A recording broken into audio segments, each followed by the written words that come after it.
好，同学们好，欢迎回来，我们继续实践综合的学习，来关于咳嗽、咳痰和卡血。不难发现，它是整个呼吸系统常见的症状和体征。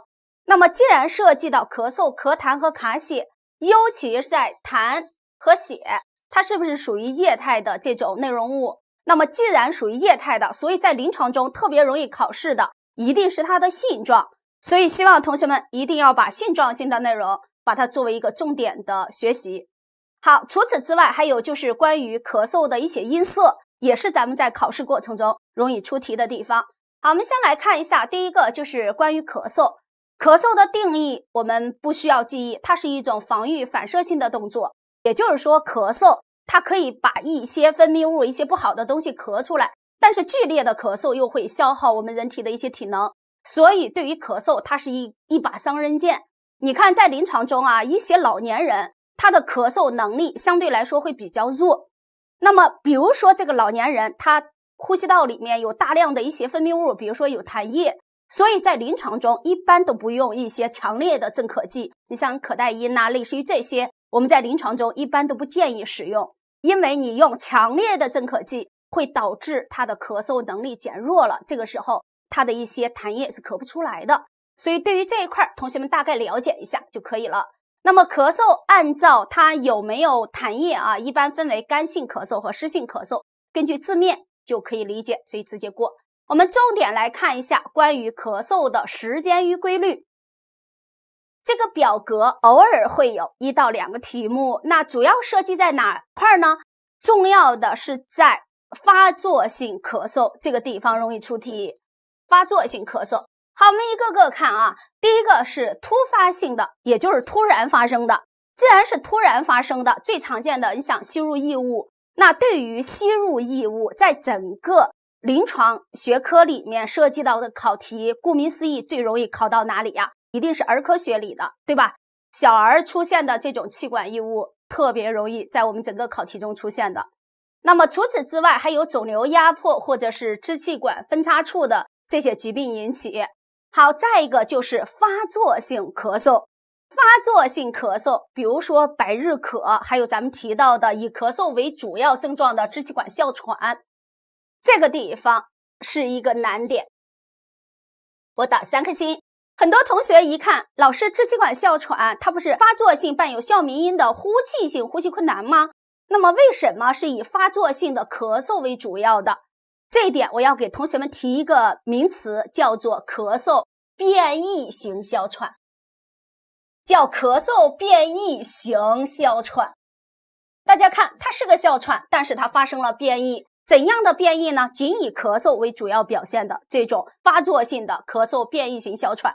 所以有时候考试的时候，在这儿它并不给你这么长的一句话，它会问你下列哪种疾病会出现发作性咳嗽，它答案里头给的是变异性哮喘，同学们照样干选。你看在临床中，尤其是比如说我们经常见到一些年轻人也好哈，这种咳嗽变异型哮喘，它典型的特点是什么呢？就是在清晨或夜间的时候，发作性的这种咳嗽。对于这种患者，你可以在临床中采取治疗性的诊断。什么叫治疗性的诊断呢？我给大家举个例子，比如说张三这个患者，然后反复的出现了这种发作性咳嗽，而且尤其是在清晨和夜间比较严重，每年几乎都会有固定的时间点，这个时候发生。那类似于这种情况，你高度怀疑，如果它是一个咳嗽变异型哮喘，你可以用支气管扩张剂看效果好不好。你比如说你像茶碱呢，还有咱们说到的贝塔树体这个激动剂，你像沙丁胺醇，就是吸入这种支气管扩张剂，你可以感受一下，效果是非常 OK 的。但是相反的，你给他用什么呢？抗生素，你比如说你给他用一些抗生素，效果并不好，类似于这种其实就是我们所谓的咳嗽变异型哮喘。那么在呼吸系统支气管哮喘，老师会给同学们讲到，这么几年咱们咳嗽变异型哮喘是特别容易出考题的，所以我希望大家呢一定不要在这儿有所遗漏。好了，这是刚才我们反复强调的发作性咳嗽特别容易考到的是变异型哮喘。第二个，长期慢性咳嗽，一提到慢性咳嗽，顾名思义，这肯定是一个慢性疾病。那一涉及到慢性疾病的咳嗽，离不开的肯定是老慢支，对吧？慢支这种患者典型的临床表现就是慢性的咳嗽咳痰，或者是伴有喘息，所以咳痰喘是它典型的一些临床特点，尤其是慢性的咳嗽咳痰。好，除此之外，还有就是支气管扩张以及肺脓肿。注意啊，更严谨一点来说，肺脓肿这个地方前面加2个字，慢性肺脓肿。因为肺脓肿在临床中分为急性和慢性，所以主要是慢性肺脓肿以及肺结核。除此之外，还有夜间咳嗽比较明显的，像左心衰。为什么？因为左心衰它主要的病理基础是肺淤血、肺循环淤血了。同学们1秒钟回答我的问题，你想，比如说这个病人在夜间的时候一般卧位的时候，这个心脏的位置比较低，那回心的血液量增加，它会加重肺淤血，所以这个时候病人往往在夜间阵发性呼吸困难相对来说是比较典型的。你看咱们在考到左心衰它主要的临床表现的时候，同学们不仅仅要记住它舒张期的一些奔马率，还有咱们提到的这个交替脉之外，它主要的症状就是夜间阵发性呼吸困难，主要是左心衰比较常见。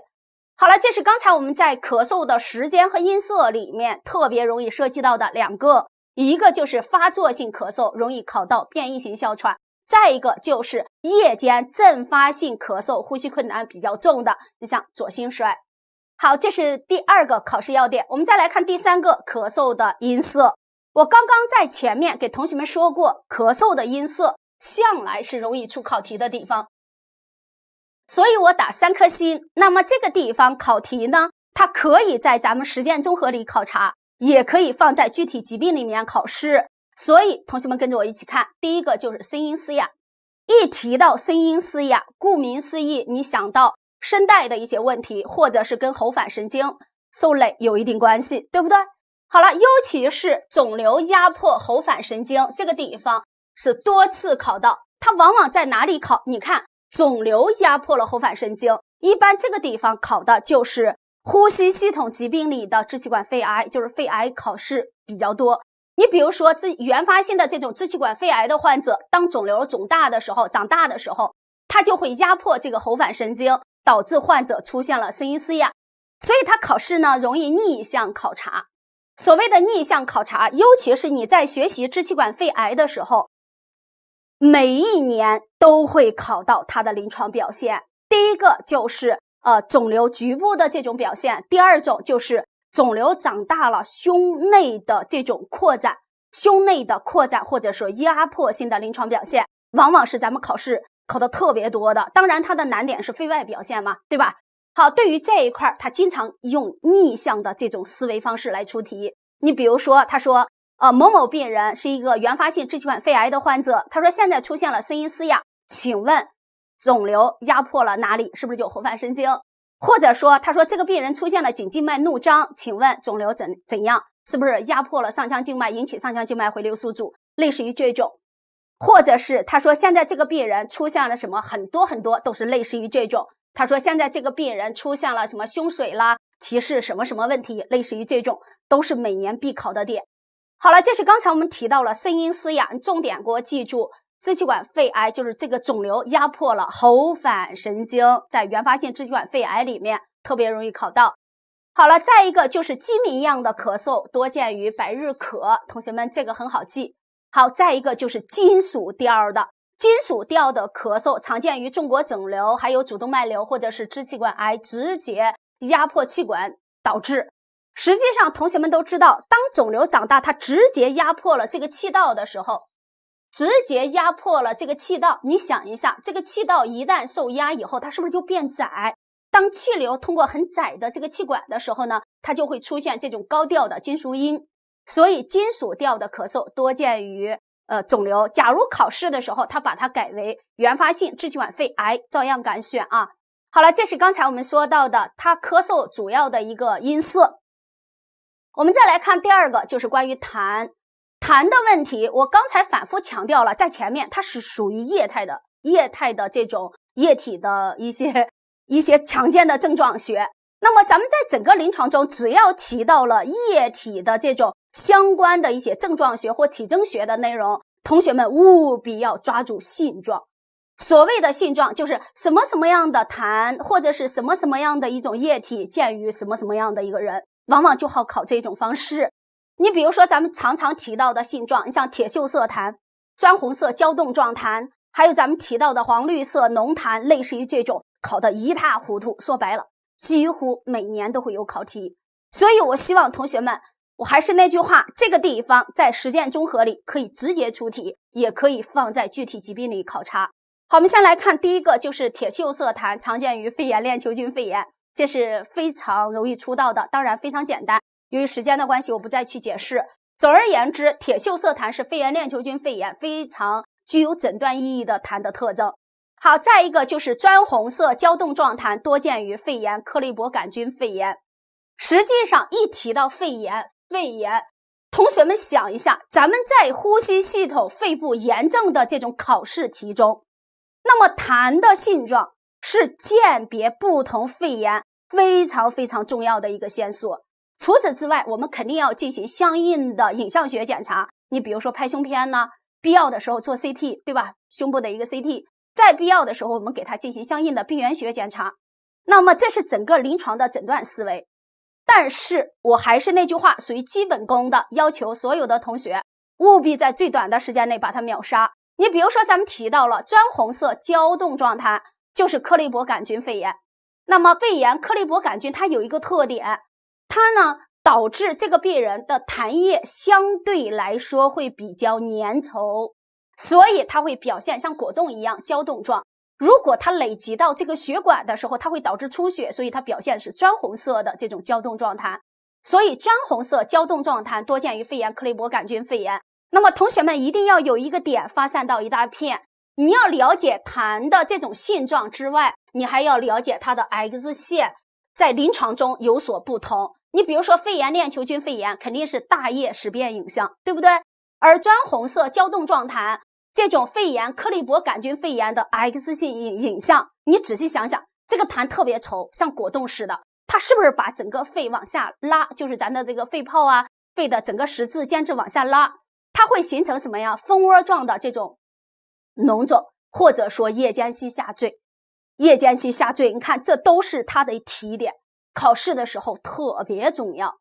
好，我们再来看下一个，就是臭痰、浓臭痰。一提到臭痰，立即考虑厌氧菌感染，对吧？立即考虑的是厌氧菌感染。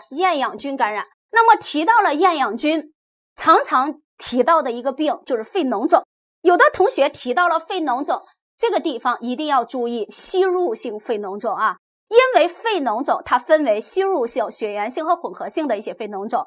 所谓的吸入的往往是厌氧菌，往往是跟口腔吸入的这个厌氧菌有一定关系。你比如说，他经常在考试的时候考到吸入性肺脓肿，他会有一些非常重要的病史，说某某病人受凉了，或者是酒后醉酒了。那么醉酒以后，他是不是有呕吐物？这个时候他容易误吸，出现了这种吸入性的口腔的一些厌氧菌，导致吸入性肺脓肿。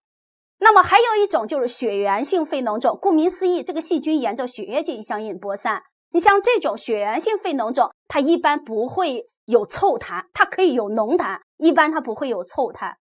因为血源性肺脓肿，它有时候也会给你一些相应非常重要的一个病史，比如说他说张三这个人曾经有过外伤，比如说在田里干活，小腿呢被这个镰刀，然后呢就是砍破了，然后呢有出血了，化脓了，这个时候它沿着血液播散，可能进入到肺里面，导致这个血源性肺脓肿，类似于这种。所以不管怎么样，我希望同学们还是那句话，细节是魔鬼，决定了你的成败。你看吸入的是厌氧菌，所以考试的时候它可以放在肺脓肿里面考试，也就是吸入性肺脓肿里考试，也可以直接就在咱这个实践综合考试。好了，这是刚才我们说到的关于吸入厌氧菌病人典型的临床特点是浓臭痰。好，再往下就是慢性咳嗽咳痰，常见于慢支。刚刚我们在前面提到了，那既然是慢性的支气管炎，或者是慢阻肺、慢性阻塞性肺疾病，类似于这种慢性的呼吸系统疾病，那同学们想，它除了刚才提到的慢性咳嗽咳痰以外，它肯定有缓解期和急性发作期的一个区分。所谓的急性发作期，急性发作期，也就是说这个病人有急性感染了，合并有急性感染。你比如说张三，他是一个老慢支，这段时间他受凉了或淋雨了，导致他出现了这种急性感染。所以在急性加重期的时候，病人可以表现为什么呢？咳嗽加剧，伴有黄色的浓痰、脓性痰。好，除此之外，如果他感染了，这个病人感染了什么呢？比如说利龙杆菌，也就是咱们所谓铜绿色假单胞菌，这一点同学们应该知道啊，绿龙杆菌也就是铜绿假单胞菌，它主要的表现是黄绿色的脓痰，铜绿假单胞菌这个地方特别容易考试，也就是咱们所谓的利龙杆菌，它典型的一个痰液特征是黄绿色脓痰。好，缓解期的时候主要是白色和粘液痰，这个呢考的比较少。好了，这是关于痰液的性状，来，同学们跟着洪艳老师把它背一遍啊，因为太重要了。这个地方我还是那句话，可以在实践综合里考试，也可以放在我们具体疾病里考察，尤其是在具体疾病里考试的可能性是非常大的。第一个就是铁锈色痰多见于肺炎链球菌肺炎，对吧？砖红色胶冻状痰多见于肺炎克利伯杆菌肺炎，吸入性肺脓肿典型的就是吸入厌氧菌，表现的是浓臭痰。如果是黄绿色的这种浓痰，多见于铜绿假单胞菌感染。能听懂了吗？好了，一个慢支的患者在急性发作期的时候，它往往呢跟这种细菌感染有关系，可以表现为咳嗽加剧、黄色的浓痰。好，这是关于痰液的性状。除此之外，我们接着往下看啊，持续咳嗽大量的浓痰，除此之外还有谁呢？就是支扩。除了支扩以外，还有就是慢性肺脓肿，在临床中可以表现咳嗽大量的浓痰。你比如说支扩典型的临床特征就是慢性咳嗽大量浓痰伴有卡血，这是多么经典的一句话呀，对吧，同学们？慢性咳嗽大量浓痰伴有卡血，这是支气管扩张非常非常重要的临床特征。那么几乎在支扩里头，每隔2年考一回的就是它，所以是慢性咳嗽大量浓痰，大量浓痰。慢性咳嗽大量浓痰，而且呢，这个浓痰还有非常重要的特征，什么特征呢？第一，打个箭头出来，同学们记一下。第一，跟体位改变有关。为什么说它跟体位改变有关呢？因为支气管扩张，顾名思义就是支气管发生了扩张与变形。那么变形支气管的这个位置，它容易驻留痰液。我们在临床中一般采取体位引流的方式，可以把这个浓痰给排出来。所以呢，就是往往它跟体位改变有关。顾名思义，我们排痰的方式非常重要的就是体位引流。所以有一年考试，人家直接这么考了：下列哪种疾病痰液有分层现象，而且跟体位改变有关？实际就是支扩。刚才我们说了，第一，跟体位改变有关；第二个，痰液往往有分层现象。你比如说像肺脓肿还有支气管扩张的患者，这种大量的浓痰收治出来以后进治，你会发现一般它有分层现象，分3层或分4层。那么上面一般是泡沫，中间呢是这个透明的一些浆液，下面就是坏死的一些组织。至于它每一层是什么东西，同学们不用管。总而言之，你记2个字：分层现象。跟体位改变有关，有分层现象的，特别容易考到的，其实就是支气管扩张。这个支气管扩张，它在整个考呼吸系统疾病的时候，慢性咳嗽大量浓痰伴有卡血，尤其是在这个痰液上，它反复的给你出题设陷阱，说跟体位改变有关，有分层现象，都是它。好，再一个就是大量白色泡沫样痰，你看白色泡沫样泡沫样痰多见于细支气管肺泡癌，多见于细支气管肺泡癌啊。当气流通过的时候，如果有分泌物，它会产生很多的水泡泡。这种大量的白色泡沫样痰多见于细支气管肺泡癌。好了，再一个就是大量的粉红色泡沫痰。同学们看啊，这个也是泡沫，这个也是泡沫，但是这里是粉红色。所谓的粉红色，顾名思义，它有血，只是这个卡血量相对来说比较少，所以它表现的是粉红色泡沫痰。多见于什么人呢？急性左心衰。为什么？因为急性左心衰的病人，他的病理基础是肺循环淤血了。肺有淤血了，你想肺毛细血管里一旦有淤血了，它是不是就容易破嘛？一容易破，它就容易产生血。如果痰血量比较少，它表现的就是一个粉红色。气流在通过这个液体的时候呢，它容易产生水泡泡，所以是粉红色泡沫痰多见于急性左心衰。那有的同学说，老师，我们的教材上写的是急性肺水肿啊。实际我们都知道，急性左心衰的病理基础是肺淤血，对吧？肺循环淤血，这是血管，血管里的血多了，它的进水压高，这个时候很容易导致，就是这个压力高，很容易导致它这个水，是不是进水压高？是不是水进入到组织间隙？那这个时候，同学们看，它肯定有什么呀？水泡泡，也就是泡沫。那一旦这个血管破裂，是不是容易产生血？所以就是急性肺水肿。急性肺水肿，严重的肺淤血，它会导致急性肺水肿的，这个是毫无疑问的。总而言之呢，考试的时候复杂问题简单化，粉红色泡沫它答案里头，如果有急性肺水肿，想都不用想，直接选；没有急性左心衰，照样 OK。因为急性左心衰的病理基础就是肺循环淤血，而肺淤血这种病理一定会导致肺水肿的。好了，这是刚才我们提到了关于整个咳嗽痰液它的性状，太重要了啊！对于这一块太重要了。你看我用了3个字，太重要，可想而知。希望同学们是一定要记住它的。好了，第二个就是关于伴谁症状。那伴谁症状里面做一个简单的了解。第一个就是伴有发热，一提到发热，立即考虑可能是跟一些感染有关系。再一个就是伴有卡血。好了，伴有卡血我在这儿不讲，因为一会儿卡血是我们重点的内容。因为卡血、支气管扩张、肺结核、肺脓肿，还有支气管肺癌、二狭，这些都可以导致患者出现卡血，而且他们卡血的特征也不尽相同。所以呢，我后面会作为一个重点的讲解。那么伴谁症状里面，同学们此时此刻要记得是谁呢？是杵状指。一提到杵状指，大家看，这就是所谓的杵状指，就是咱捣蒜泥用的那个杵，一头大一头小的。同学们看一下咱手指，是不是指尖比较细，指根比较粗，对不对？假如它的指端膨隆粗大了，然后这个时候就是所谓的杵状指。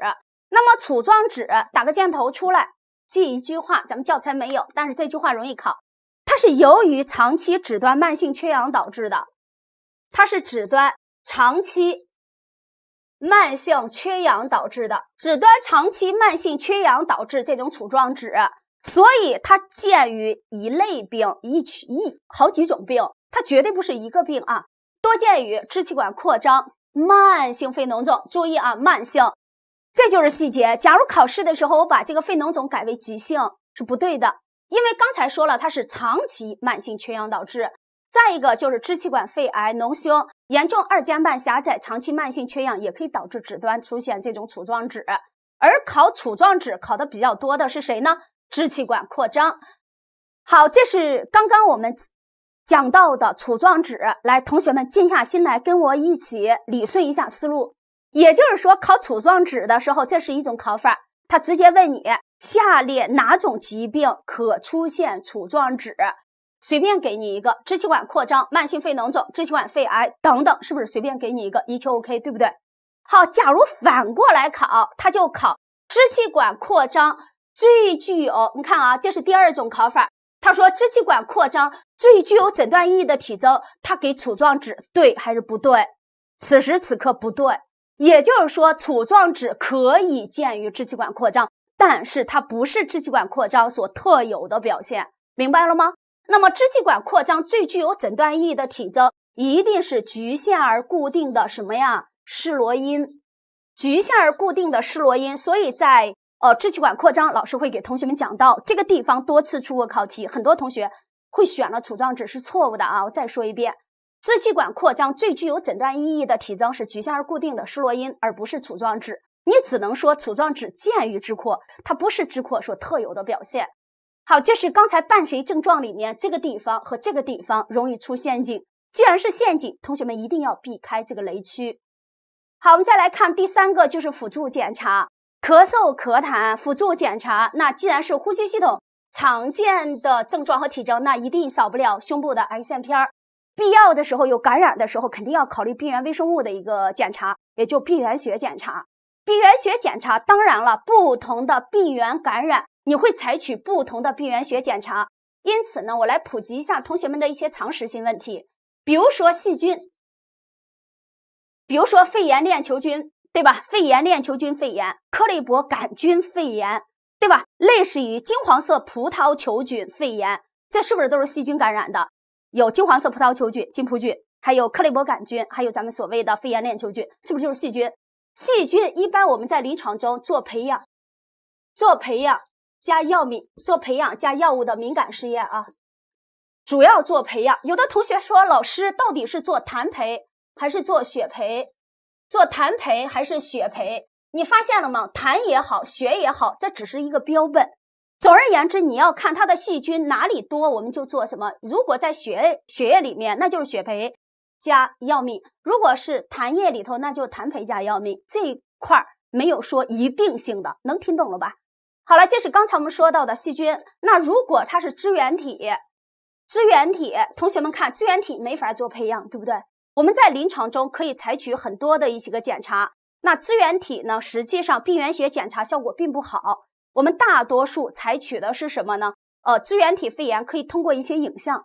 好，除此之外，你再比如说病毒，如果做病毒检查，你惊奇的发现病毒的分离，它呢相对来说不是很好做，所以你会想到病毒感染以后，大多数好考的是什么？血清学检查。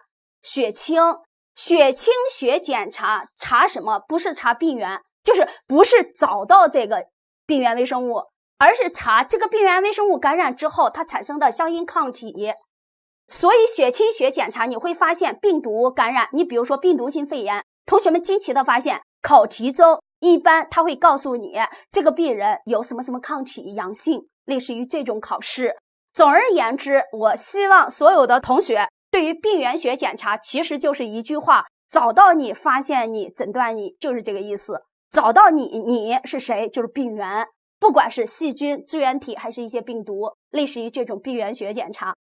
好了，这是刚才普及同学们的一些常识。当然在实践综合它绝对不会这么考试，它会在哪里考？一定是在整个的具体疾病里考察。因为很多同学在讲到一些面授课的时候，很多同学下课会有问到我说，老师这一块他一直很糊涂，尤其是临床经验相对来说比较缺乏的一些年轻大夫，那你在做这一块题的时候，你会感觉很吃力。所以我在这儿普及一下大家的常识。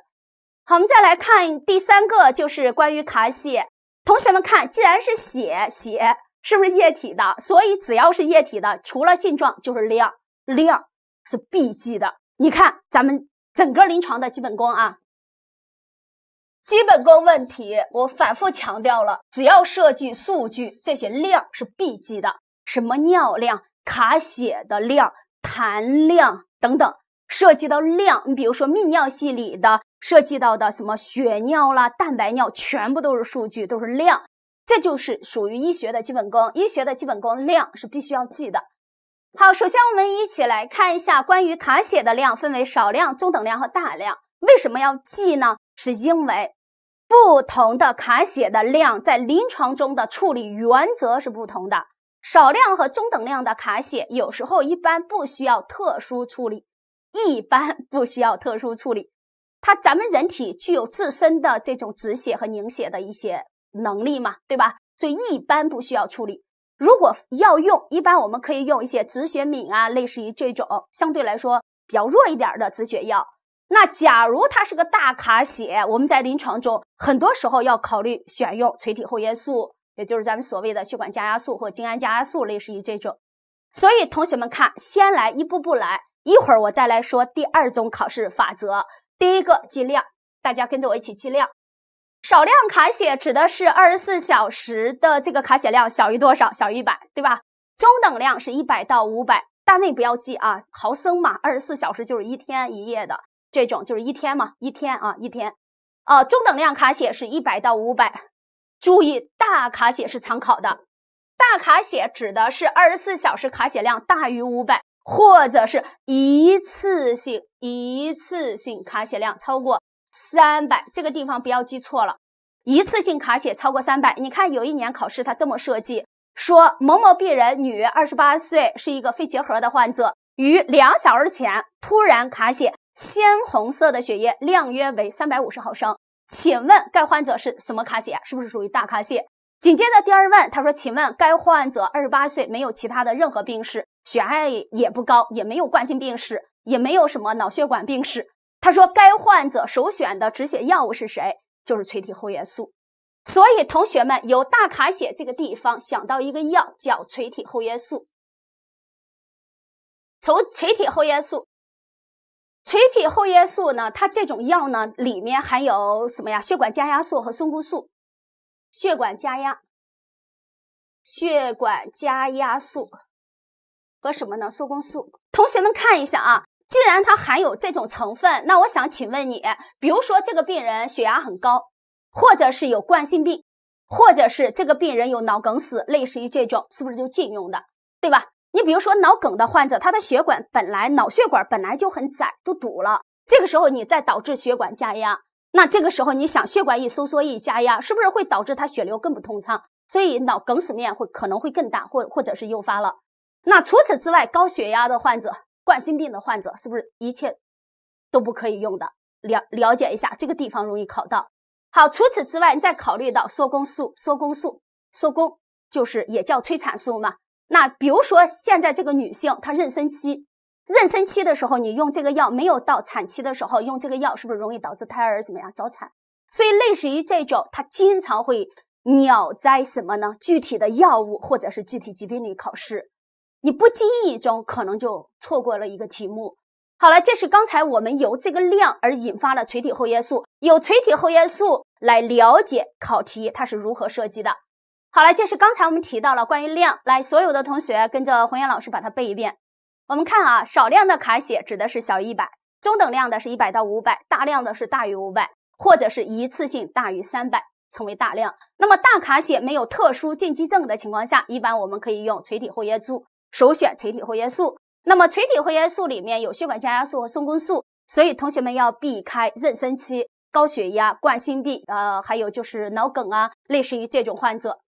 好，这是刚才我们说到卡血的量。我们再来看一下第二个呕血与卡血的鉴别，这个呢不用刻意的去记，因为呕顾名思义是从消化道出来的，卡顾名思义是从呼吸系统呼吸道里出来的，一个是呕血，一个是卡血。那么既然都是从嘴里吐出去的，那你考虑一下它们之间有怎样的不同。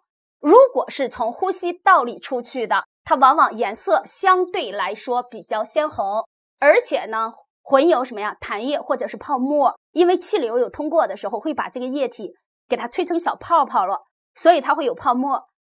而且呕血的患者是什么呀？是消化道出去的，那消化道往往会有一些食物，所以可以混有一些食物。而且呕血的患者，他长时间在胃里驻留的时间一旦比较长的情况下，血液的主要成分它里头有什么呀？血红蛋白，有铁，有血红蛋白，有铁。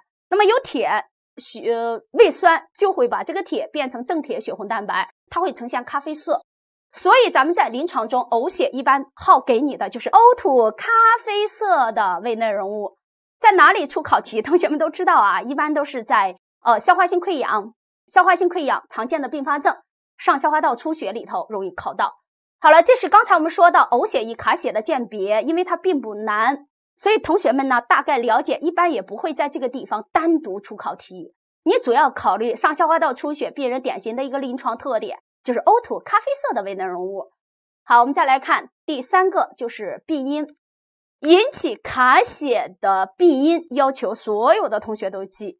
那目前在我们国家最常见的是肺结核，最常见带个最字的啊 ，20% 以上的这个卡血就是最常见，20%以上的卡血常见的就是肺结核引起的，就是林黛玉得的那个病啊，就肺痨嘛，对吧？过去。好，这是第一种。那第二个，除此之外还见于支气管扩张。支气管扩张引起的卡血，往往它的量会比较大一点啊，所以考试的时候一定看他怎么问。他要是问你卡血最常见的原因或者是疾病，一定要选肺结核。那么支气管扩张的病人，他的卡血量往往可能会大一点。除此之外还有肺炎，有同学一直不理解，老师还有肺炎。当然了，肺炎出现这个卡血的很多，你比如说像刚才我们在前面提到的张红色胶冻状痰，还有金黄色葡萄球菌肺炎，一旦这个肺炎导致肺结构组织坏死了，容易累积到血管，血管一旦破裂，这个时候肯定会有卡血的一个表现。再一个就是肺脓肿，急慢性的一个肺脓肿。除此之外还有肺栓塞、肺血栓栓塞导致这个血管的破裂。再一个就是肺癌，这些都非常简单。注意考试这个地方2种考法，第一种最常见，你就选肺结核；第二种反向。所谓的反向考题，它这么考：下列哪种疾病一般不会出现卡血？一般不会有。他说 A 支气管扩张，毫无疑问 ；B 肺结核 ；C 肺炎，然后呢 D 二尖瓣狭窄 ；E 肺气肿。同学们看，这是肺脓肿，而不是肺气肿。如果是肺气肿，它一般不会出卡血啊，不会出现卡血。肺气肿指的是肺泡的残留气体量多了。这种慢支的患者，早晚有一天一般容易发生阻塞性肺气肿，如果治不好的情况下，它容易导致肺泡的残留气体量增多，肺气肿。所以考试的时候注意，这是肺脓肿，它不是肺气肿，它是完全不同的概念。肺脓肿是属于感染性的，肺气肿属于非感染性的，这一点要搞清楚了。好，心血管系统疾病里面出现卡血的，除了刚才我们提到了左心衰、肺水肿。急性左心衰容易导致这个病人有急性肺水肿而出现的这种粉红色泡沫痰，对吧？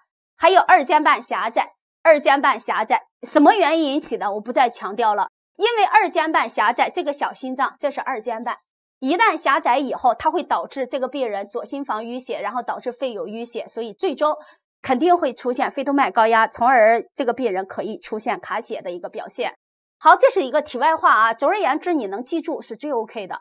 左心衰、二尖瓣狭窄、肺动脉高压，还有就是先天性心脏病，尤其是在二狭和左心衰容易在心血管系统疾病里头涉及到卡血的特点。好，再一个就是凝血和出血障碍。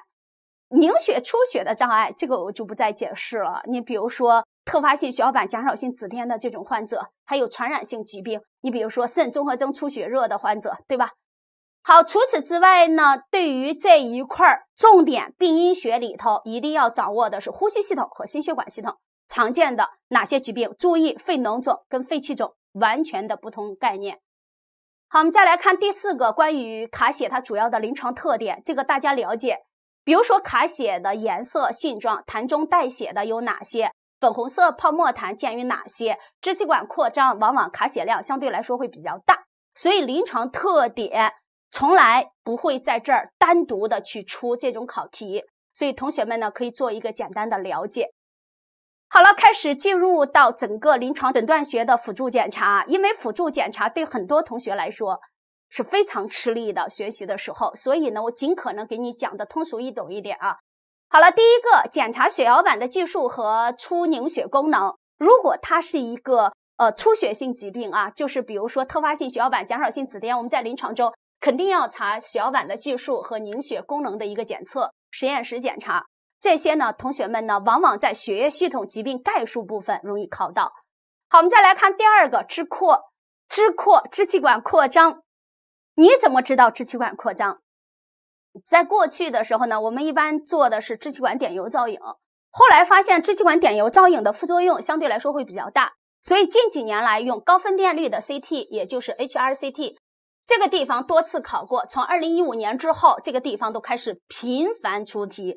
高分辨率 CT 目前基本上取代了支气管点油造影，所以呢，对于支气管扩张具有诊断意义的高分辨率 CT HRCT 嘛，所以有时候考试它直接给你的是英文缩写 HRCT， 就是高分辨率 CT。通俗一点讲，就是咱们那个 CT 在扫描的时候，它是断层的这种扫描，它扫描的层面相对来说会比较薄，所以有时候临床大夫可以把它缩成就是薄层 CT 嘛，就是这种。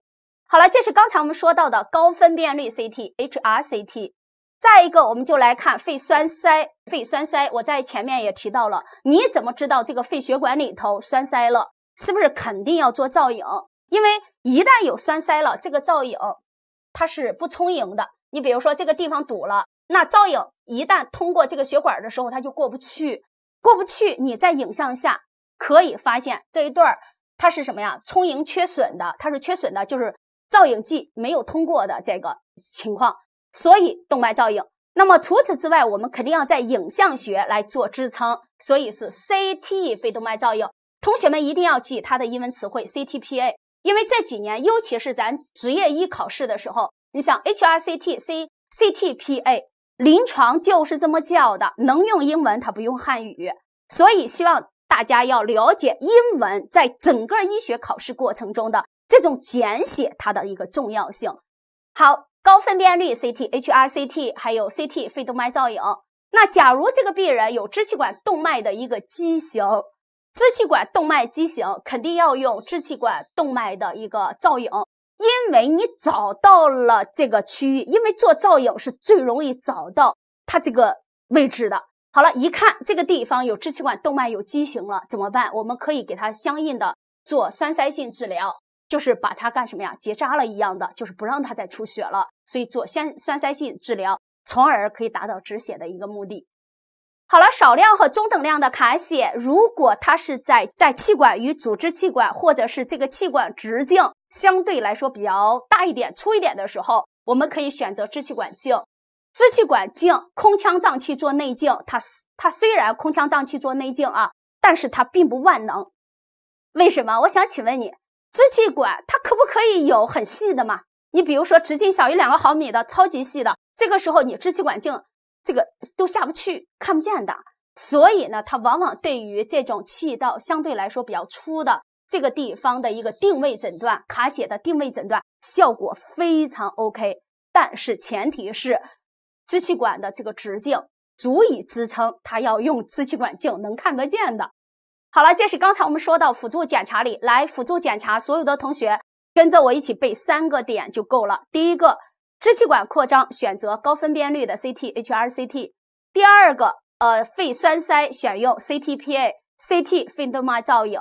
第三个就是支气管动脉畸形，支气管动脉畸形我们用的是支气管动脉造影。好了，这是辅助检查。关于咳嗽、咳痰和卡血主要的考点我就讲到这儿，还是老规矩，我们通过一些考题来验证一下我们所学。同学们看，下列引起发作性咳嗽的，你看发作性咳嗽，同学们一直记得是发作性呼吸困难、支气管哮喘。我刚才强调了，支气管哮喘有一种叫变异性哮喘。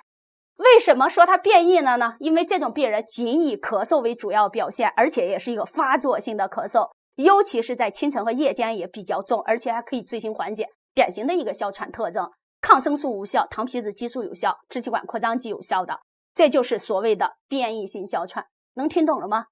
变异性哮喘，我希望同学们在学习呼吸系统的时候，一定要跟着老师的思维，把咳嗽变异性哮喘牢牢的抓住，因为这是这几年考试的侧重点。好了，慢支肯定是慢性咳嗽咳痰，对吧？或者伴有喘息的。肺结核典型的特征是低热、盗汗、乏力和消瘦。肺脓肿分为急性和慢性，那急性的肺脓肿又分为吸入性的、血源性的和一些混合性的。吸入厌氧菌、脓臭痰，对不对？然后呢，血源性的这种病人，它可以表现有脓痰，也可以有血。再一个就是支气管扩张，典型的表现慢性咳嗽、大量脓痰伴有卡血。这是它不同的临床表现考察。实际这道题变相的考什么？考临床表现，也就是考常见的症状与体征。症状体征就是咱们所谓的临床表现的这种临床病学的一个非常重要的点。好，这是刚才我们说的第一个题。再来看下一个，下列可引起金属调的，想都不用想，肯定是支气管肺癌，对吧？支气管肺癌金属调的，百日咳，病人可以出现金明样的。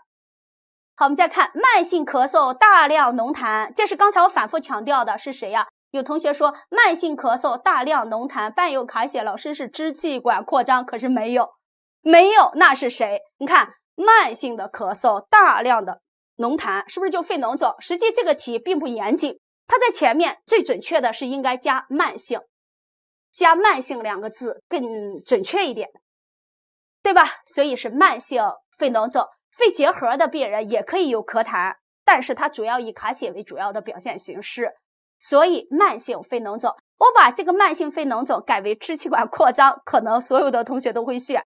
当年出了这个题目的时候，很多同学一愣，不知道选谁了，实际就是慢性肺脓肿，就是肺脓肿。好，咳黄绿色的脓痰，黄绿色的，一看它的标志词肯定是铜绿假单胞菌。铜绿假单胞菌肺炎，或者说利龙杆菌引起的这种肺炎，对吧？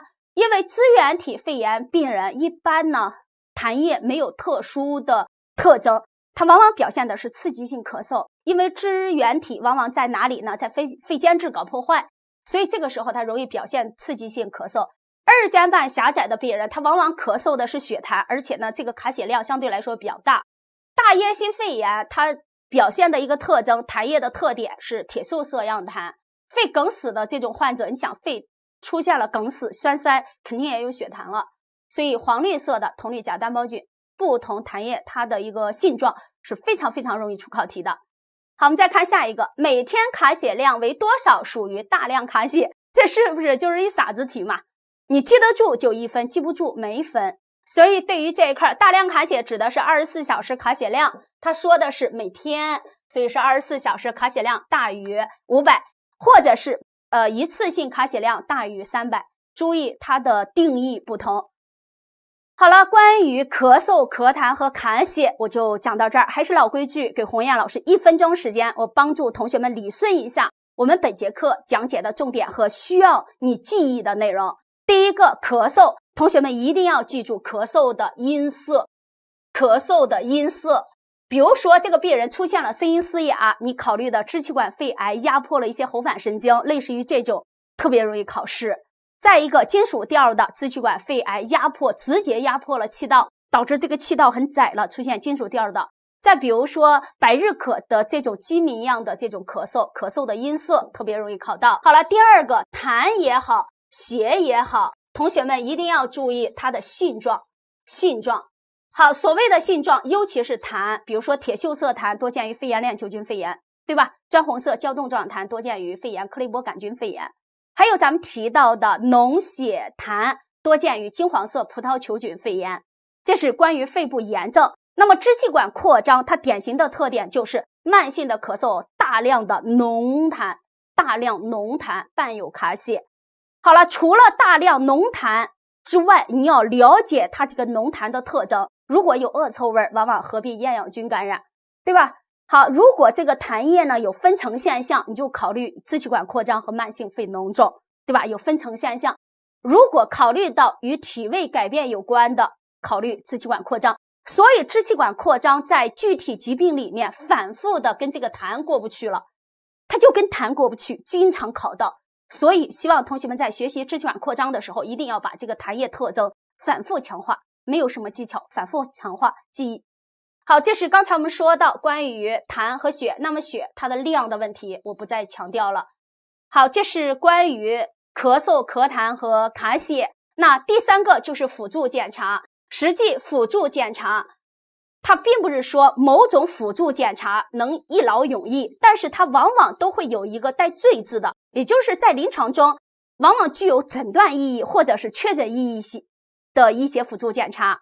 你比如说，我给同学们举个例子，咱们在医院里来了一个肺部感染的患者，比如说一个肺炎的患者，他并不是说 X 线或者是病原学检查可以达到一劳永逸，往往是结合性的，对不对？你比如说张三这个人有一个肺炎感染了，就是感染了细菌肺炎，那这个时候你想啊，肯定要拍片子，但是你拍完片子以后不一定达到临床的确诊，必要的时候是不是要做病原学检查找到细菌，对吧？做血培加药物的敏感试验，或者是痰培养加药物的敏感试验。好了，那除此之外，我们还要考虑到个性化的，你比如说高分辨率的 CT 选谁？支气管扩张，对不对？很简单。肺栓塞考虑用什么 CTPA， 就是 CT 肺动脉造影，就类似于这种叫做标准性的、个性化的、指定性的这种考题，希望同学们要注意。好了，还是那句话，实践综合，看你怎么想。如果你要认为它对于你不同的疾病有帮助，那么实践综合它真的是很有用的。所以本节课我们到此结束，回见，谢谢大家。